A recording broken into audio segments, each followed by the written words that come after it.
आज के इस लाइव क्लास में हम लोग देखते हैं प्रकाश संश्लेषण के बारे में। जैसा कि पिछली क्लास में हमने बताया था, प्रकाश संश्लेषण की क्रिया 2 चरणों में पूर्ण होती है। प्रथम चरण लाइट रिएक्शन कहलाता है, द्वितीय चरण डार्क रिएक्शन। लाइट रिएक्शन के लिए सूर्य का प्रकाश जरूरी है, डार्क रिएक्शन के लिए सूर्य का प्रकाश जरूरी नहीं है। लाइट रहेगी या नहीं रहेगी, डार्क रिएक्शन आपका होता रहेगा। साथ ही हमने ये भी बताया था, जो लाइट रिएक्शन है वह हरित लवक के ग्रैनम में होता है और डार्क रिएक्शन हरित लवक के स्ट्रोमा में होता है। लाइट रिएक्शन की जो क्रियाएं हैं वो हरित लवक के ग्रैनम में होती हैं, जबकि डार्क रिएक्शन कहाँ होता है? स्ट्रोमा में। लाइट रिएक्शन में 3 महत्वपूर्ण घटनाएं घटित होती हैं। सूर्य के प्रकाश की उपस्थिति में, जब सूर्य का प्रकाश पर्णहरिम के ऊपर पड़ता है तो पर्णहरिम सूर्य के प्रकाश को ग्रहण करने के बाद उत्तेजित अवस्था में आ जाता है। पर्णहरिम एक्साइटेड स्टेट में आता है। आपको हमने बताया था, जो फोटो सिस्टम सेकेंड होता है उसमें एक रिएक्शन सेंटर होता है, जो विशेष प्रकार का पर्णहरिम अणु होता है, P680 जिसे कहते हैं। यह 680 नैनोमीटर तरंगदैर्घ्य वाली किरणों को अवशोषित करता है। इसके अलावा फोटो सिस्टम के निर्माण में लगभग 250 अन्य पर्णहरिम के अणु होते हैं, 50 कैरोटीनॉइड्स के अणु होते हैं, कुछ अन्य वर्णक होते हैं। ये सभी सोलर एनर्जी को ट्रैप करके रिएक्शन सेंटर को देते हैं।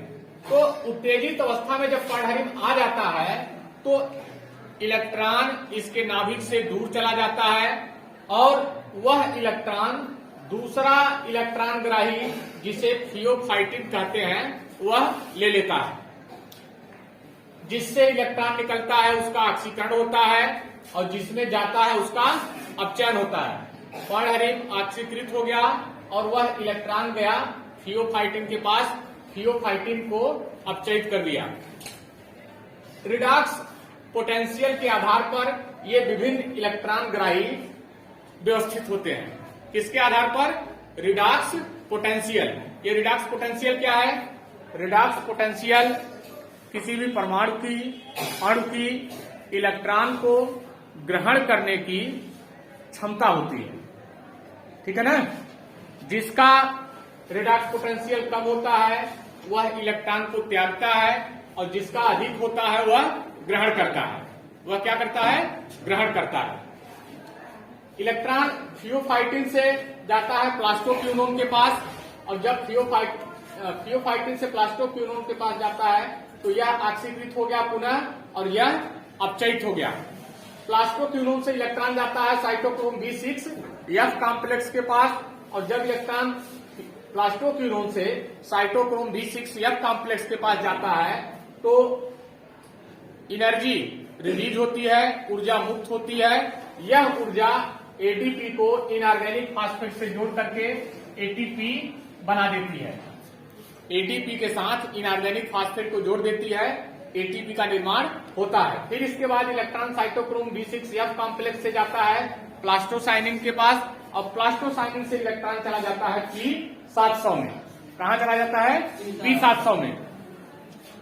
यहां से निकला इलेक्ट्रॉन फोटो सिस्टम सेकेंड से चला गया फोटो सिस्टम फर्स्ट के पास। यहां से इलेक्ट्रॉन निकला और साथ ही साथ यहां एक और घटना घटित होती है, जल का प्रकाशीय अपघटन होता है। जल का क्या होता है? प्रकाशीय अपघटन होता है। जल की उपस्थिति, सूर्य के प्रकाश की उपस्थिति में ऑक्सीजन इवॉल्विंग कॉम्प्लेक्स होता है। ऑक्सीजन इवॉल्विंग कॉम्प्लेक्स होता है जो कैल्शियम, मैग्नीज और क्लोराइड से बना होता है। यह ऑक्सीजन इवॉल्विंग कॉम्प्लेक्स एक्टिवेटेड पर्णहरिम की उपस्थिति में, जब पर्णहरिम से इलेक्ट्रॉन निकल जाता है, एक्साइटेड स्टेट में आ जाता है, तो एक्साइटेड स्टेट में जब पर्णहरिम रहता है, ऑक्सीजन इवॉल्विंग कॉम्प्लेक्स रहता है, जल का प्रकाशीय अपघटन होता है, जल टूटता है हाइड्रोजन आयन और हाइड्रॉक्सिल आयनों में। किसमें टूटता है? हाइड्रोजन आयन और हाइड्रॉक्सिल आयन। जो हाइड्रॉक्सिल आयन होते हैं इनमें पुनः अभिक्रिया होकर के कंडेंसेशन रिएक्शन होकर के देख रहे हैं 4 हाइड्रॉक्सिल आयन से 2 जल के अणु बनते हैं 2H2O, 1 ऑक्सीजन का अणु बनता है तथा 4 इलेक्ट्रॉन निकलते हैं। जो इलेक्ट्रॉन यहां से निकल करके गया था वो इलेक्ट्रॉन यहां से इसकी भरपाई हो जाती है। जो जल के प्रकाशीय अपघटन से इलेक्ट्रॉन निकलता है उस इलेक्ट्रॉन की भरपाई यहां हो जाती है। हाइड्रोजन आयन यहां पर है। अभी हाइड्रोजन आयन का आगे क्या रोल है अभी हम बताते हैं आपको। जिस तरीके से फोटो सिस्टम सेकेंड पर सूर्य की किरणों के पड़ने से पराबैंगनी उत्तेजित अवस्था में आता है, इससे इलेक्ट्रॉन निकलते हैं, उसी तरीके से यहाँ P700 से भी इलेक्ट्रॉन निकलता है। अंतर दोनों में क्या है, वहां पर 680 नैनोमीटर तरंगदैर्घ्य वाली किरणों को अवशोषित करता था और यहाँ पर 700 नैनोमीटर तरंगदैर्घ्य वाली किरणों को अवशोषित करता है। अब यहां से इलेक्ट्रॉन निकलता है जब P700 से इस इलेक्ट्रॉन को ये एक्साइटेड स्टेट में आता है,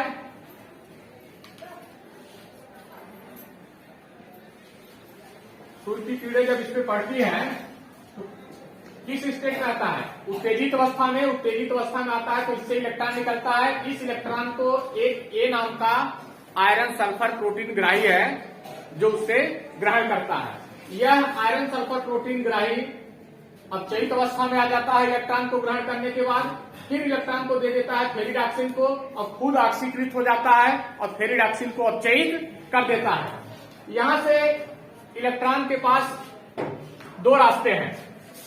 यहां से इलेक्ट्रॉन के पास 2 रास्ते हैं, या तो यह FAD के पास जाएगा या तो इधर आएगा। P700 से जो इलेक्ट्रॉन निकला था ए नाम के आयरन सल्फर प्रोटीन ग्राही के पास जाता है, वहां से फेरिडॉक्सिन के पास जाता है।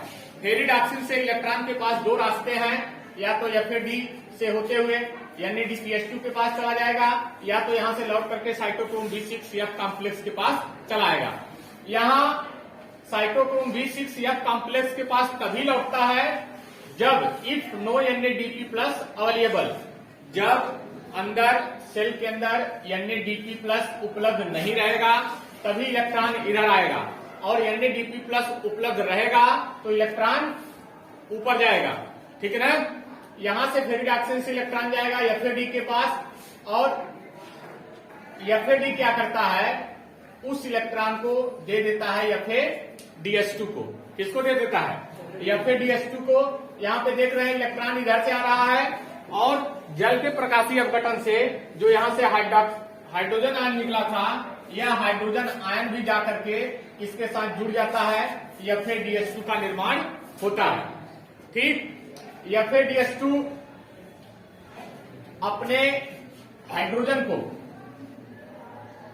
ट्रांसफर कर देता है NADP+ को, जिससे NADP+ अपचयित होकर के NADPH2 का निर्माण करता है और यह ऑक्सीकृत होकर के फिर से FAD में बदल जाता है। ये देख रहे हैं यहां पर FADH2 जो है जब हाइड्रोजन जुड़ जाता है तब वह अपचयित हो जाता है। ऑक्सीकरण अपचयन की कई परिभाषाएं हैं, हमने बताया था, केमिस्ट्री में भी आप लोग पढ़े होंगे।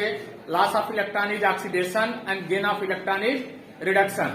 कहीं से इलेक्ट्रॉन जिससे निकलता है उसका ऑक्सीकरण होता है, इलेक्ट्रॉन जिससे जुड़ता है उसका अपचयन होता है, हाइड्रोजन जिससे जुड़ता है उसका अपचयन होता है, हाइड्रोजन जिससे निकलता है उसका ऑक्सीकरण होता है, ऑक्सीजन का संयोग हो रहा है ऑक्सीकरण, ऑक्सीजन निकल रहा है तो अपचयन।